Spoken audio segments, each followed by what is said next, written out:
সুপ্রিয় পঞ্চম শ্রেণীর শিক্ষার্থী বন্ধুরা, তোমাদের প্রতি রইল অনেক শুভেচ্ছা। আজকে ইংরেজি ক্লাসে তোমাদেরকে যে টপিকসটি নিয়ে আলোচনা করার কথা ছিল সেটি হচ্ছে পার্ট বি, অর্থাৎ গত ক্লাসে পার্ট এ সিন কম্প্রিহেনশন দেওয়া হয়েছে। আজকে পার্ট বি আনসিন কম্প্রিহেনশন, অর্থাৎ একটি অনুচ্ছেদ বা একটি প্যাসেজ দেওয়া থাকবে, সেটি তোমার পাঠ্য বই বহির্ভূত, অর্থাৎ পাঠ্য বইয়ের বাহির থেকে যে কোনো একটি গল্প দেওয়া থাকবে। এই গল্পটি থেকে 4টি প্রশ্ন করা হবে। তো চলো আলোচনাটি শুরু করা যাক। এরকম একটি গল্প দেওয়া থাকবে, তোমাদের এই ক্ষেত্রে কি করতে হবে সেটা হচ্ছে, প্রথমত তুমি এই গল্পগুলো অর্থাৎ এই আনসিন কম্প্রিহেনশন যখন বই থেকে পড়বা অথবা মডেল টেস্ট থেকে পড়বা, তখন তোমরা আগে এই আনসিনটার শব্দ অর্থগুলো আগে শিখে নেবা, তারপর অর্থ সহকারে পুরো আনসিনটা ভালোভাবে আয়ত্ত করে নেবে। তারপর প্রশ্নে যাবা, দেখবা যে এ থেকে প্রশ্ন করা থাকবে 5, 6, 7 ও 8। তারপর দেখবা অর্থগুলো যদি ভালোভাবে জানা থাকে, প্রতিটি প্রশ্নের উত্তর ঠিকঠাকভাবে করতে পারতেছো বা ঠিকঠাকভাবে উত্তর দিতে পারতেছো। তো চলো আমরা ঠিক এইভাবে আলোচনা করে নিই। আমরা আগে অর্থগুলো একটু দেখে নিই, যে কয়টা অর্থ এখানে দেওয়া আছে। স্পারো অর্থ চড়ুই পাখি, এগ ডিম, ফিড খাবার, লে ডিম বা ডিম পাড়া, অ্যাডাল্ট প্রাপ্তবয়স্ক, চিক্স পাখির ডানা, নেস্ট পাখির বাসা, ইউজুয়ালি সাধারণত, হ্যাচ ডিমে তা দেওয়া অর্থাৎ ডিমে গরম দেওয়া, ডিমকে ঢেকে রেখে ডিমের উপর পাখি বা মুরগি এগুলো থেকে ডানা দিয়ে ঢেকে রাখলে একটা তাপ যায়, এটিকে বলা হয় টা দেওয়া বা হ্যাচ। বিল্ড নির্মাণ করা। তারপরে কিংফিশার অর্থাৎ মাছরাঙা পাখি। এবার আসো আমরা গল্পটি পড়ে নিই। Read the text and answer the question number 5, 6 and 5, 6, 7 and 8, অর্থাৎ পাঠ্য অংশটুকু পড়ো এবং 5, 6, 7 এবং 8 নং প্রশ্নের উত্তর এখান থেকে দাও। There are many birds found in our country, অর্থাৎ আমাদের দেশে প্রচুর পাখি পাওয়া যায় বা আমাদের দেশে প্রচুর পাখি দেখতে পাওয়া যায়। বার্ডস হ্যাভ ফেদার্স, অর্থাৎ পাখির পালক আছে। বার্ডস হ্যাভ পাখির আছে, ফেদার্স পালক। দে হ্যাভ উইংস, তাদের আছে পাখা অর্থাৎ ডানা। And most of them can fly, এবং অধিকাংশ উঠতে পারে। The penguin and the ostrich are two, অর্থাৎ পেঙ্গুইন এবং উট পাখি এই দুটি পাখি, অফ দ্য ফিউ বার্ডস আরও কিছু পাখি, হুইচ ক্যান নট ফ্লাই, অর্থাৎ পেঙ্গুইন এবং উট পাখি এই দুটি পাখি সহ আরও কিছু পাখি উঠতে পারে না। They are not found in Bangladesh, অর্থাৎ তাদেরকে বাংলাদেশে দেখা যায় না। যে সকল পাখিগুলো উঠতে পারে না সেগুলোকে বাংলাদেশে দেখা যায় না। The humming birds are the smallest bird in the world, the humming bird are the smallest, অর্থাৎ হামিং পাখি সবচাইতে ছোট, ইন দ্য ওয়ার্ল্ড বিশ্বের মধ্যে, অর্থাৎ পৃথিবীর মধ্যে হামিং পাখি সবচাইতে ছোট। They are not found in Bangladesh, এগুলো বাংলাদেশে পাওয়া যায় না বা এগুলো বাংলাদেশে দেখা যায় না। দ্য ক্রো কাক, দ্য স্পারো চড়ুই, the doyel, the shalik, the kingfisher অর্থাৎ মাছরাঙ্গা, আর the common birds of Bangladesh, অর্থাৎ বাংলাদেশের পরিচিত পাখিগুলোর মধ্যে রয়েছে কাক, চড়ুই, দোয়েল, শালিক এবং মাছরাঙ্গা। উই অলসো সি, আমরা আরও দেখতে পাই কাকু ইন দ্য স্প্রিং, অর্থাৎ বসন্তকালে আমরা কোকিল দেখতে পাই। ইটস ভয়েস, এর কণ্ঠ, ইজ ভেরি সুইট, খুবই সুমধুর, অর্থাৎ কোকিলের কণ্ঠ খুবই সুমিষ্ট। দ্যাটস হোয়াই, এই জন্যে বা সেই জন্যে, পিপল লাইকস, মানুষ পছন্দ করে, অ্যান্ড লাভ দিস, এবং ভালোবাসে একে, লাভ দিস বার্ড মোস্ট, অর্থাৎ এটির কণ্ঠ অনেক সুন্দর বা সুমিষ্ট, এই জন্য মানুষ একে পছন্দ করে এবং অনেক ভালোবাসে। প্যারট অ্যান্ড ময়না অর্থাৎ তুতা এবং ময়না বার্ডস ক্যান টক, তুতা পাখি এবং ময়না পাখি ক্যান টক, কথা বলতে পারে। People keep this bird as pet, অর্থাৎ পিপল কিপ মানুষ রাখতে চায় দাস বার্ড অ্যাজ পেট, অর্থাৎ এই প্রাণীগুলোকে পুষে রাখতে চায়, তো পোষা প্রাণী হিসেবে রাখতে চায়। দে কিপ দেম, তারা রাখে তাদেরকে, অর্থাৎ মানুষ এই পাখিগুলোকে রাখে ইন কেস, খাঁচায়, মানুষ এই পাখিগুলোকে খাঁচায় রাখে। Birds are not happy in case, পাখিরা খাঁচায় সুখী নয়। বার্ডস আর ওয়ার্ম ব্লাড, অর্থাৎ পাখিরা গরম রক্ত বিশিষ্ট বা পাখিদের রক্ত গরম। Most bird are very light, অধিকাংশ পাখি হালকা, মানে ওজনে একেবারে কম। দেয়ার বডিজ, তাদের শরীর, আর শেপ, তাদের শরীরের আকৃতি, লাইক এরোপ্লেনস, এরোপ্লেনের মতো বা উড়োজাহাজের মতো, অর্থাৎ পাখিদের শরীরের আকৃতি উড়োজাহাজের মতো। বার্ডস হ্যাভ স্ট্রং উইং, পাখিদের আছে শক্ত ডানা, অ্যান্ড চেস মাস্কেল, এবং আছে বক্ষ, অ্যান্ড ভেরি লাইট হলো বোনস, অর্থাৎ ফাফা হাড় আছে, অর্থাৎ পাখিদের যে হাড় সেটা অনেকটা ফাফা বা হালকা। That's help the fly, the birds fly, এই জন্য এটি মানে এই ফাফা হাড় যেহেতু কম ওজন বিশিষ্ট থাকে, এটি পাখিদেরকে উড়তে সহায়তা করে। After a male and female birds, অর্থাৎ পুরুষ এবং মহিলা পাখি মেট একত্রিত হয়ে বা মিলে, দ্য বোল্ডস এ নেস্ট, একটি বাসা তৈরি করে। বার্ডস বিল্ড, অর্থাৎ পাখিরা নির্মাণ করে দেয়ার নেক্সট, তাদের বাসা, in all kind of place, অর্থাৎ সকল জায়গায় পাখিরা বাসা নির্মাণ করে। এটি এভাবে বলতে পারি যে সব ধরনের জায়গায় পাখিরা সাধারণত বাসা নির্ণয় করে।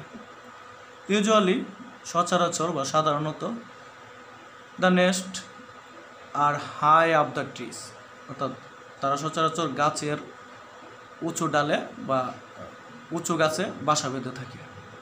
সাম বার্ডস, কিছু পাখি, স্পারো যেমন দোয়েল, বিল্ড দেয়ার নেস্ট, তৈরি করে তাদের বাসা, ইন ওয়াল, অর্থাৎ দেয়ালের ভিতরে বা দেয়ালে, অ্যান্ড ক্লিফস, অর্থাৎ উঁচু পাহাড়ে।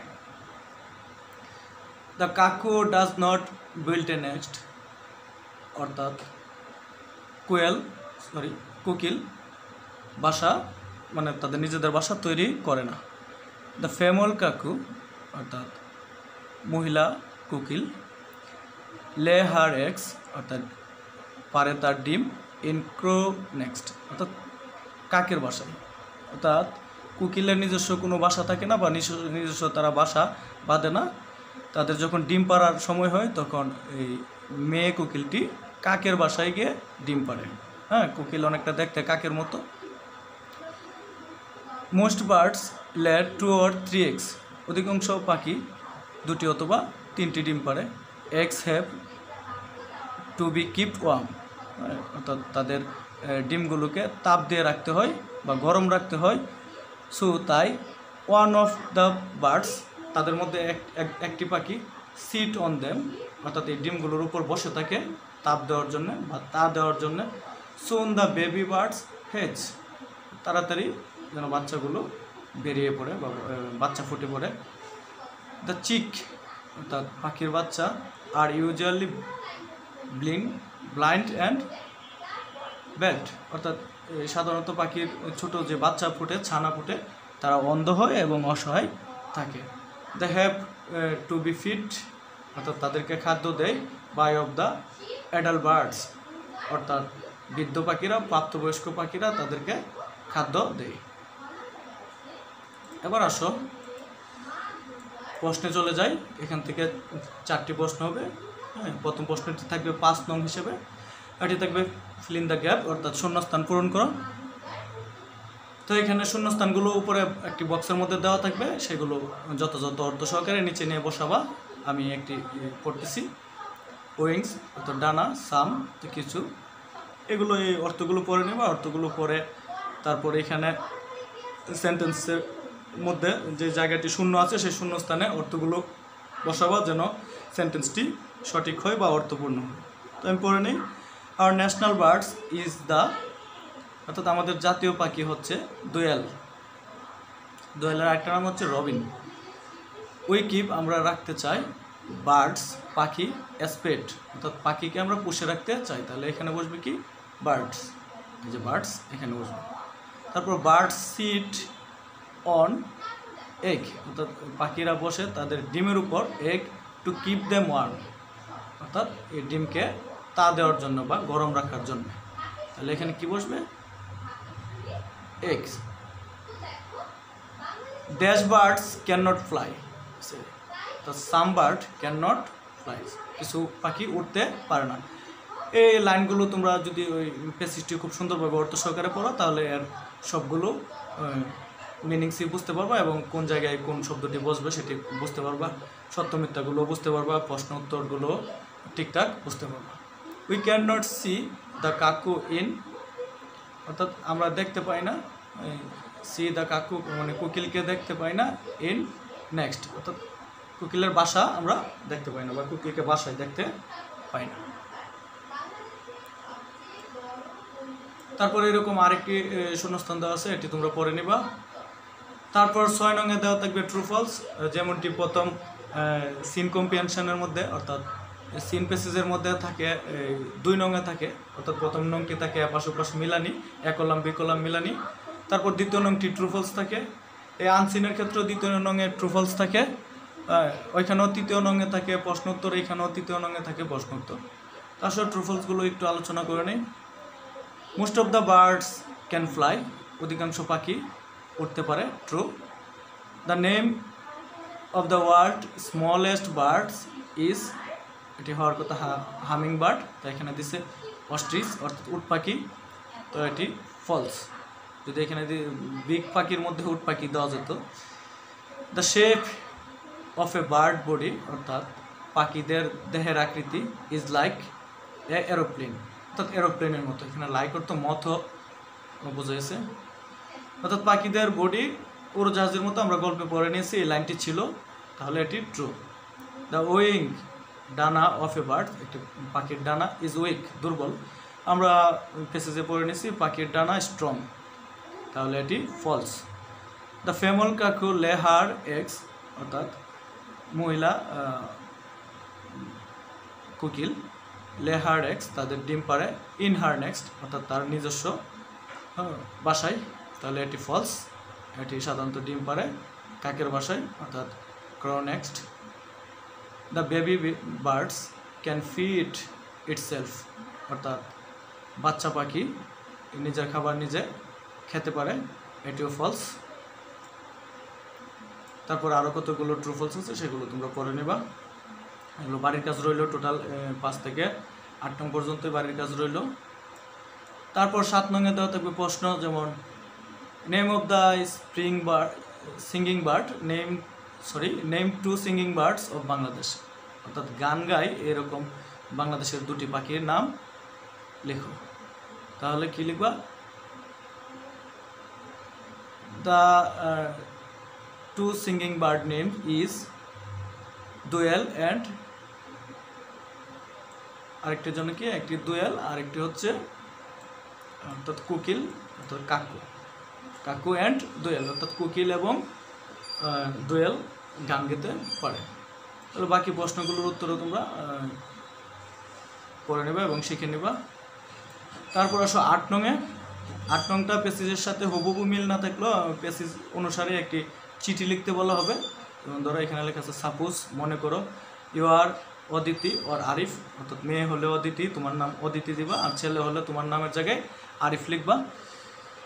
ঋতু অর আসিফ, অর্থাৎ তুমি মেয়ে হইলে তোমার বন্ধুর নাম ঋতু, অর্থাৎ তুমি ঋতুর কাছে লিখবা, আর তুমি ছেলে হলে তুমি আসিফের কাছে লিখবা। ইজ ইউর ফ্রেন্ড, অর্থাৎ তোমার বন্ধু। এক্ষেত্রে তুমি চিঠি লেখার সময় নিজের নাম ব্যবহার করতে পারবে না, এখানে যেই নাম দেওয়া থাকবে ছেলেরা ছেলের নাম, মেয়েরা মেয়ের নাম। বন্ধুর ক্ষেত্রে যেই নামগুলো দেওয়া থাকবে সেই নামটা ব্যবহার করবা। মনে রাখবা এখানে 8 নঙে যে নামগুলো দেওয়া থাকবে সেই নামগুলো ব্যবহার করবা। Now write a letter to your friends, তোমার বন্ধুর কাছে এখন একটি চিঠি লেখো। About some birds you see around you, অর্থাৎ তোমার আশেপাশে যে পাখিগুলো দেখো সেই সম্পর্কে তোমার বন্ধুর কাছে একটি চিঠি লিখো। ইউর লেটার শুড হ্যাভ, অর্থাৎ তোমার চিঠিতে থাকতে হবে এ হেডিং, একটি শিরোনাম, গ্রেডিং সম্বোধন, বডি অর্থাৎ স্ট্রাকচার, মূল স্ট্রাকচারটা, ক্লোজিং অর্থাৎ সমাপ্তি, অ্যান্ড এ সিগনেচার অর্থাৎ তোমার স্বাক্ষর থাকতে হবে, তোমার নামের স্বাক্ষর থাকতে হবে। রিমেম্বার মনে রাখবা, টু রাইট অ্যাটলিস্ট 6 সেন্টেন্স, অর্থাৎ চিঠিটি কমপক্ষে 6টি বাক্যে লিখতে হবে। চিঠিটির যে বডিটি হবে মূল চিঠিটা সেটি কমপক্ষে 6 বাক্যে লিখতে হবে, নয়তো তুমি নাম্বার কম পাইবা। তারপর use capital letter, full stop and correct spelling, অর্থাৎ তুমি যথাযথ যেখানে ক্যাপিটাল লেটার বড় হাতের অক্ষর বসানো সেখানে বড় হাতের অক্ষর বসাবা। তারপর ফুল স্টপ অর্থাৎ যেখানে যে চিহ্ন বসার কথা সেই চিহ্ন বসাবা। তারপর কারেক্ট স্পেলিং অর্থাৎ সঠিক বানান লিখবা। তো এভাবে আমরা চিঠিটির আনসার করব। তো পরবর্তী ক্লাসে আমরা 9 থেকে বাকি অংশগুলো নিয়ে আলোচনা করব। সে পর্যন্ত সবাই ভালো থাকো, সুস্থ থাকো, আল্লাহ হাফেজ।